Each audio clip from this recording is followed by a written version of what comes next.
Hi, in this tutorial I'm going to talk about response validation and how it helps to validate several test case responses in a very efficient way by using assertions and response validators. I'm going to validate add contact test case which we created in our previous tutorial. In vREST, with the help of assertions and response validators, one can validate various response attributes like status code, then response time to validate whether APIs are responding normally or taking too long to respond. If an API is not responding within the predefined time period, then this gives you a hint that API implementation needs improvement. Then response headers to validate the response headers values. Then text body, JSON body and XML body. All are useful in validating the response content. Text body is useful in validating any type of response. You may call built-in response validators or custom response validators when you use the source text body. JSON body is specifically for JSON type responses and XML body is for XML type responses. As you can see in this case, there are 5 assertions that are mentioned. Now let me explain their work. The first one means that the response status code should be equal to 200. The second one means that the response header content type should contain the substring application/JSON.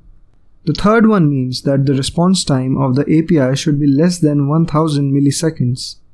The fourth one means that the JSON body property name value should be equal to John Doe.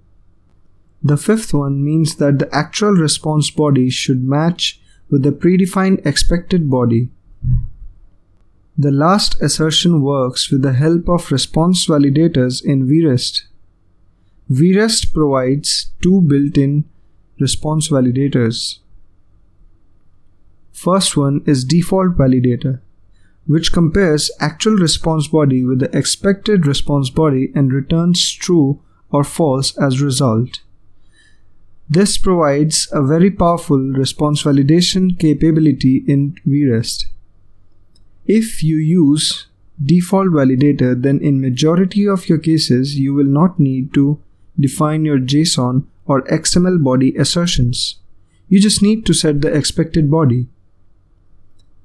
The second one is default schema validator, which checks the schema of your actual JSON response. If you use this validator, then you need to define the expected schema of your response. We will cover this later.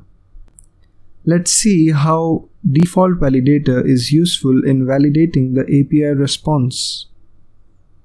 Once you add the text body assertion with default validator, then it automatically sets an empty object in the expected body subtab.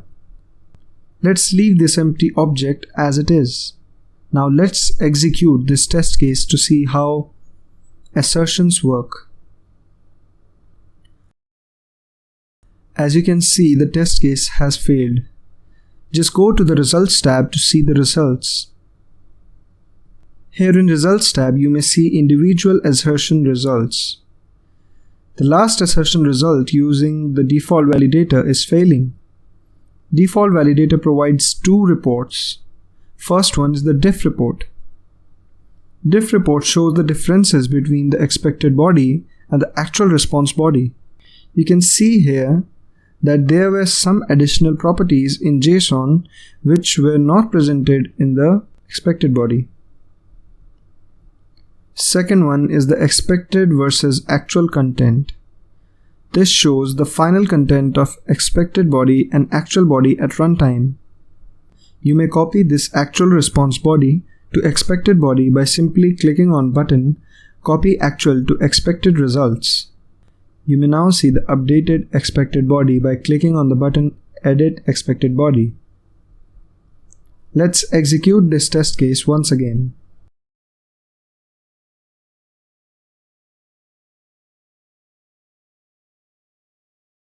Oh, the test case has failed again.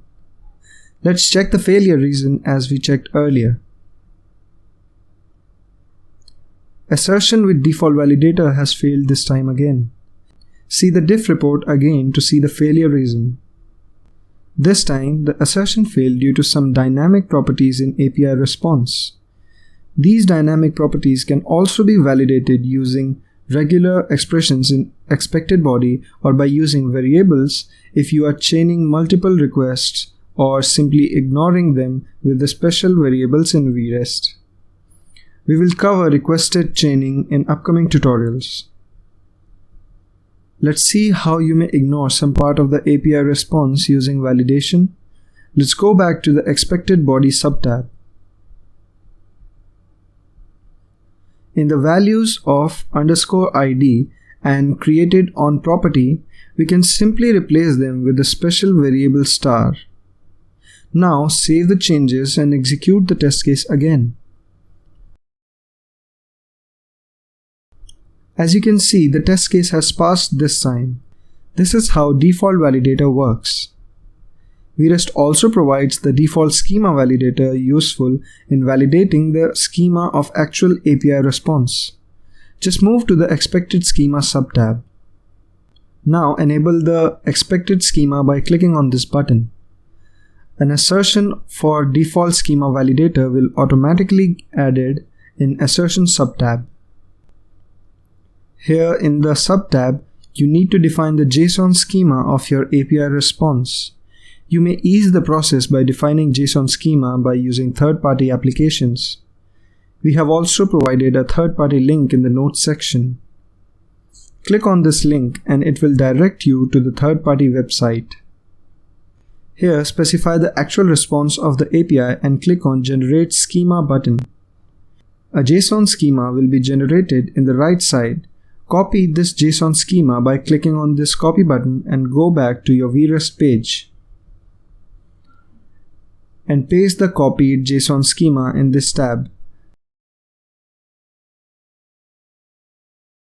Now, if you execute the test case, vREST will also validate the API response content against the provided JSON schema. Here in the results tab, you may see the assertion with default schema validator is passing. For most of the cases, you can validate the response easily with built-in assertion and response validators. For advanced cases, you may even write your own custom validator in JavaScript. So go to the project configuration, then response validators, and then click on New Validator button. vREST will provide the expected and actual API response content and response headers to this validator upon test case execution. You may write your own custom logic for response validation here. If this validator returns true, then the assertion will be passed, otherwise the assertion will be failed. Now to use this validator in your test case, simply go to the Assertions tab and use this validator with the source text body. Let's execute this test case now. You may see that the test case is passing because our custom validator is returning true value. This is how you may validate your API responses in vREST.